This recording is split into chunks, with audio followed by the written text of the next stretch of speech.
Hey everyone, today I'm going to teach you how to change your payment method on Uber. So let's get started with this quick tutorial. First, open your Uber app on your phone.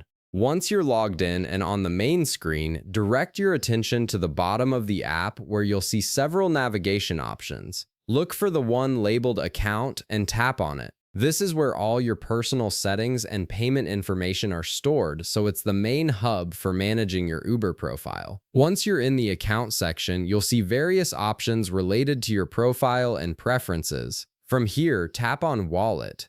This section is specifically designed to manage all your payment methods, whether you're adding new cards, removing old ones, or updating existing payment information. It's basically your financial control center within the Uber app. Now that you're in the wallet section, you'll notice an area labeled Payment Methods. This is where all your currently saved cards and payment options are displayed. To add a new payment method, tap on Add Payment Methods. This opens up the options for different types of payments you can link to your Uber account. At this point, you'll be presented with a couple of choices for what type of payment you'd like to add. You can choose either credit or debit card or gift card, depending on what you're planning to use.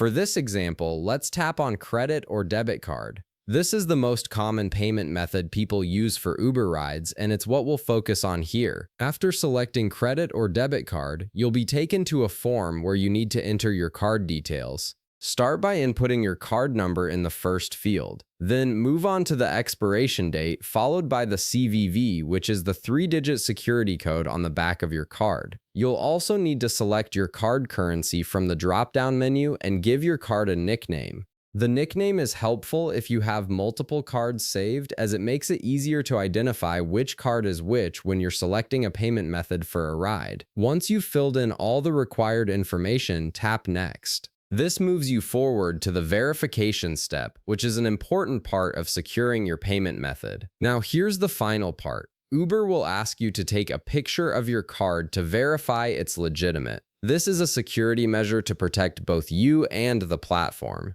Simply position your card in the frame that appears on your screen and take a clear photo of it. Make sure the card details are visible and not blurry so the verification can go through smoothly. And that's it. Your new payment method is now added to your Uber account and ready to use for your next ride. If this video helped you out, be sure to leave a like, subscribe, and I'll see you in the next one.